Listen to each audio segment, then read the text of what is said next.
ఆదాముకు 56 మంది పిల్లలు పుట్టారు మరియు 930 సంవత్సరాలు జీవించారు. 1. ఆదాము మరియు హవ్వలకు 56 మంది పిల్లలు. ఆదికాండము ప్రకారం ఆదాము 930 సంవత్సరాలు జీవించారు. ప్రపంచంలోని ప్రజలందరూ అతని వారసులు. దీని అర్థం సోదరులు తమ సోదరీమణులను వివాహం చేసుకోవలసి వచ్చింది. కయీను భార్య బహుశా అతని సోదరీమణులలో ఒకరు కావచ్చు. 2. ఆదాముకు నాభి లేదు. నాభి నిజానికి ఒక చిన్న మచ్చ. బొడ్డుతాడు తెగిపోయిన తర్వాత ఇది ఏర్పడుతుంది. ఆదాముకు తల్లి లేదు కాబట్టి అతనికి బొడ్డుతాడు లేదు.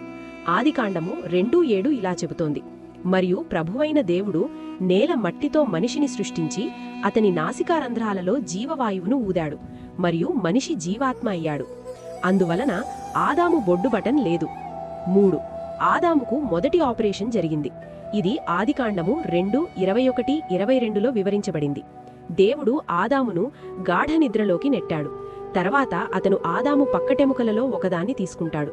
తర్వాత దేవుడు మాంసాన్ని మూసివేస్తాడు. పక్కటెముక నుండి దేవుడు హవ్వను సృష్టిస్తాడు. 4. ఆదాము మొదటి భర్త. హవ్వను ప్రత్యేకంగా ఆదాము కోసమే సృష్టించారు. ఇది మొదటి వివాహం.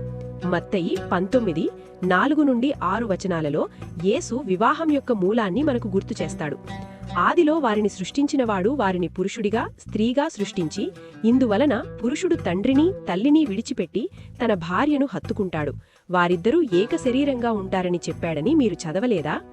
5. ఆదాము మొదటి రైతు.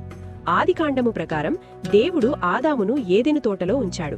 ఆదాము పని దానిని సాగు చేయడం మరియు దానిని కాపాడుకోవడం. మొదటి మనిషికి తోటను జాగ్రత్తగా చూసుకోవాలని చెప్పబడింది. ఏదెను ఒక పరిపూర్ణ తోట. ముళ్ళు మరియు ముళ్ళు లేవు. దేవుడు భూమిని శపించిన తర్వాత మాత్రమే అవి వచ్చాయి. ఆదాము మొదటి వర్గీకరణ శాస్త్రవేత్త. ఆదాము అనేక జంతువులకు పేర్లు పెట్టాడని ఆదికాండము మనకు చెబుతోంది. మరియు ఆదాము అన్ని పశువులకు, ఆకాశ పక్షులకు మరియు ప్రతి పొలంలోని జంతువులకు పేర్లు పెట్టాడు. 7. ఆదాము చర్మం బహుశా గోధుమ రంగులో ఉంటుంది. అన్ని మానవులలో మెలనిన్ అనే వర్ణద్రవ్యం ఉంటుంది. మన చర్మం ఎంత ఎక్కువగా ఉంటే అంత ముదురు రంగులో ఉంటుంది. తెల్లవారిలో మెలనిన్ స్థాయి తక్కువగా ఉంటుంది, కానీ వారు అల్బినోలు కాకపోతే వారికి ఇంకా అది ఉంటుంది. అందువలన ఆదాం మరియు ఈవ్ మధ్య గోధుమ రంగులో ఉండే అవకాశం ఉంది. దీనివలన అన్ని జాతులు వారి నుండి వచ్చే అవకాశం ఉంది. అదే కారణంతో వారికి బహుశా గోధుమ కళ్ళు మరియు ముదురు జుట్టు ఉండవచ్చు. ఆదాముకు ఏ రక్తవర్గం ఉంది మరియు ఈవ్ రక్తవర్గం బి ఉంది. దీనివలన ఏబిఓ రక్తవర్గాలు తలెత్తడం సాధ్యమవుతుంది. 8. ఆదాము మొదటి పాపి. నిషేధించబడిన ఫలాన్ని ప్రయత్నించమని శోధించబడినది హవ్వ, కాని దేవుడు ఆదామును ఆజ్ఞాపించాడు. ఆదికాండము 2:17లో దేవుడు అతనికి ఆ చెట్టును తినవద్దని చెబుతాడు. కాబట్టి ఆదాము అవిధేయత చూపినప్పుడు అతను పాపాన్ని లోకంలోకి తీసుకొచ్చాడు. అతని వారసులందరూ దాని పరిణామాలను అనుభవించాల్సి వచ్చింది. 9. యేసు చివరి ఆదాము. ఆదాము పాపం చేయడం ముందు మరణం లేదు.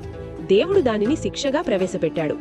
ఆదాము మరియు ఈవ్ ఆత్మీయంగా మరణించారు మరియు శారీరకంగా చనిపోవడం ప్రారంభించారు.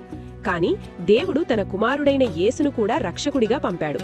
యేసు పునరుద్ధరించబడ్డాడు, తద్వారా మరణాన్ని జయించాడు. 1 కొరింథీయులు 15:22 వచనాల్లో పౌలు ఇలా అంటాడు: ఆదాములో అందరూ ఎలాగు చనిపోతారో అలాగే క్రీస్తులో అందరూ బ్రతికించబడతారు. 1 కొరింథీయులు 15:45-47 వచనాలు ఇలా వివరిస్తాయి. మరియు మొదటి మనిషి ఆదాము జీవించే ఆత్మగా చేయబడ్డాడు. చివరి ఆదాము జీవించే ఆత్మగా చేయబడ్డాడు. మొదటి మనిషి భూమి నుండి వచ్చినవాడు, భూమి నుండి వచ్చినవాడు. రెండవ మనిషి పరలోకం నుండి వచ్చిన ప్రభువు.